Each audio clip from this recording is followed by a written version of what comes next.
આપણે ત્રાંતુતિ વિધિ ધાર્મિક તહેવારો તધેલી છે. આ ધાર્મિક તહેવારો અને પૌરાણિક કથાઓ સાથે સંકળાયેલા છે અને આપણે ઉત્તમ સંદેશો પણ આપતા રહીએ છીએ. સામાન્યમાં રીતે રાષ્ટ્રીય તહેવારો, મોટા સામાજિક અને ધાર્મિક તહેવારો દિવસે તારા કોલેજ તથા સરકારી ઓફિસ રજા હોય છે.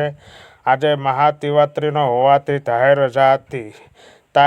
તારામાં રજા હોય એટલે બાળકો આરામથી ઉઠે, પ્રાતઃકાર્ય પતાવી રમવા જતા હોય. આજે રમવા માટે ધનિલ, આર્યન, આનંદ, ધ્રુવ અને ટીએમ સોસાયટી કોમન પ્લોટમાં ભેગા થયા હતા. તેમને સાથે રમવા માટે દીવા, પ્રિયાતી, મનસ્વી, વીર, મૈત્રી અને દિલ પણ જોડાઈ ગયા છે. અને આજે આપણે બહુ દોડાદોડીને રતમ નહીં રમીએ, નાનકડી દીવાઓ બોલી છે. તેમ તે પકડા પકડી દોડવું પડે ઈર બોલીને ખબર નથી તને આજે મહાશિવરાત્રિ છે. મમ્મી ઉપવાસ રખાયો છે. ખતું ખાવાનું નથી મળ્યું, ખાલી દૂધ પીધું છે. બહુ દોડીને ભૂખ લાગે છે, ખાંસી જવાય છે, દીવા બોલી. દીવાની વાત તો સાંભળી બધાને હસી પડ્યા. તારે એકલીને નહીં, અમારે બધાને ઉપવાસ છે. અમે પણ ખતું ખાધું નથી, મનસ્વી બોલી. અમે પણ ક્યાંય ખતું ખાધું છે રમી એટલે ઉપવાસ ભૂલીને જવા છે. ચાલો, પ્રિયાતીને અને મૈત્રીને બોલ્યા. થોડીક વાર સુધી બધા બાળકો રમતા રહ્યા. એટલા રાજુભાઈએ, જનકભાઈએ, અશોકાબેન અને ભારતીબેન ત્યાં આવી પહોંચ્યા. દીવા, ચાલો આપણે શિવ મંદિર જવાનું છે. માધે રમવાનું બંધ કર, રાજુભાઈ બોલ્યા. હીર તું પણ ચાલ, અમે પણ બધા પણ મહાશિવરાત્રિ હોવાથી શિવ મંદિરમાં જઈએ છીએ, જનકભાઈ બોલ્યા. અંકલ, અમે બધા તમારી સાથે શિવ મંદિર આવીએ છીએ, આર્યનને પૂછ્યું. જરૂર, બધા આવી શકો છો, અશોકાબેન અને ભારતીબેન બોલ્યા. બધા બાળકો ખુશ થઈ ગયા છે.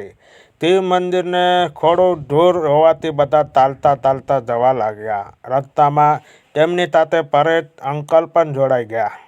અંકલ, મમ્મીને કહેવાથી અમે ઉપવાસ તો કર્યો છે, પણ મહાશિવરાત્રિને વિશે ખાસ કશું જાણતા નથી. તમે રસ્તામાં જતા અમને વાત કરો એટલે સાંભળતા મંદિરમાં જઈએ, ધનિલને કહ્યું. હા અંકલ, અમને પણ મહાશિવરાત્રિ વિશે જાણવું છે. આનંદ અને શિવમ બોલી ઉઠ્યા. રસ્તામાં ચાલતા રાજુભાઈની વાતની શરૂઆત કરી એટલે શિવરાત્રિ ભગવાન શંકરને સમર્પિત દિવસ છે. તે દિવસ મહાવ્રતનું ખરેખર મહાશિવરાત્રિનો પર્વ છે. શિવરાત્રિના દિવસે દ્વાપર યુગ પ્રારંભ થયો હતો એવું મનાય છે અને વળી પ્રથમ જ્યોતિર્લિંગ પણ શિવરાત્રિ દિવસે પ્રગટ થયું. એક કથા અનુસાર સમુદ્ર મંથન સમય પર પ્રથમ હળાહળ ઝેર ઉત્પન્ન થયું. જ્યારે જેઓ દાનવ કોઈ તેઓ સ્વીકાર કરવા તૈયાર ન હતા તેઓ ખતરનાક ઝેર પૃથ્વી પર ચડે, પૃથ્વીનો નાશ પામે. જ્યારે બધા વિષ્ણુ ભગવાન પાસે ગયા અને સલાહ માગી, વિષ્ણુ ભગવાને બધાને શિવજીનો સંપર્ક કરવા જણાવ્યું. સમસ્ત સજીવનો સૃષ્ટિનો કલ્યાણકાર શંકર ભગવાનને હળાહળ ઝેર પી ગયા. આ ઘટના સાથે શિવરાત્રિ જોડાયેલી છે. ઓ માય ગોડ, શંકર ભગવાન બધું ઝેર પી ગયા, ધ્રુવભાઈ નવાઈ પામતા બોલ્યા.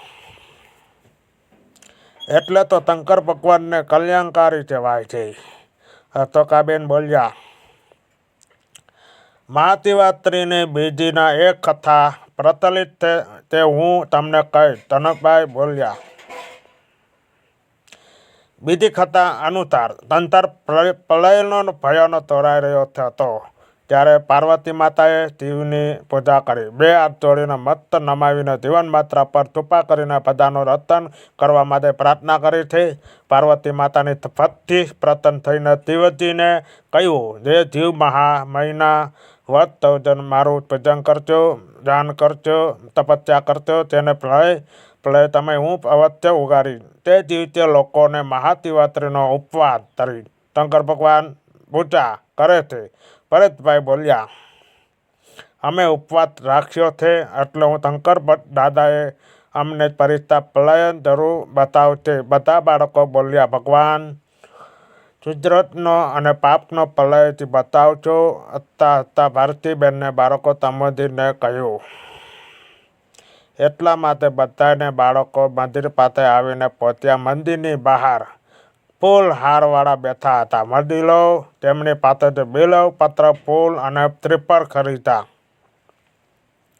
બાળકો જીવનમાં નકારાત્મક શક્તિનો નાશ કરવા માટે બિલ્વ પત્ર, ધતુરાનો પુષ્પ, દૂધરાજ વગેરે શિવને તર્પણ ખાય. જનકભાઈ બોલ્યા, મંદિરમાં જઈને બાળકોને વડીલો સાથે તેમના માર્ગદર્શન અનુસાર શંકર ભગવાનની પૂજા કરી.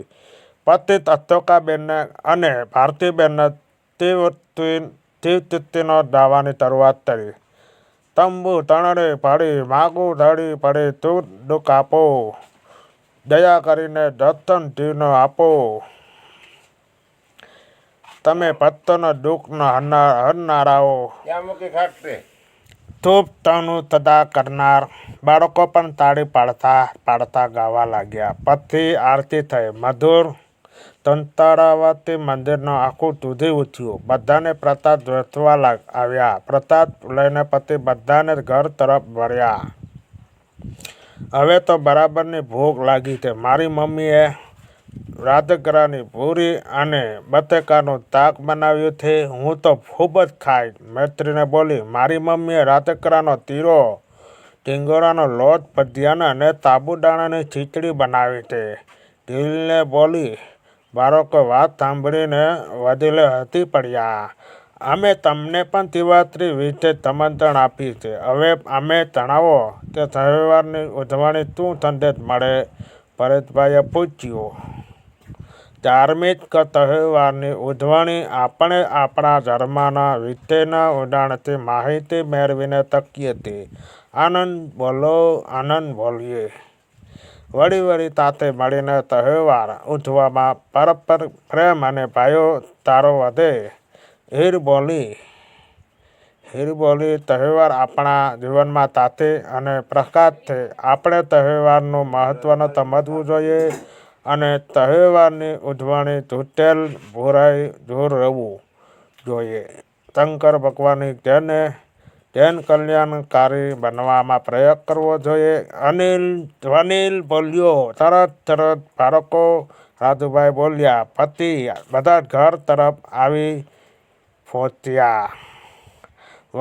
મારા વાલા વાતકો, પ્રત્યેક તહેવાર ઉત્તમ સંદેશ આપે તે જીવનમાં ઉતારવો જોઈએ. બોલો હર હર મહાદેવ.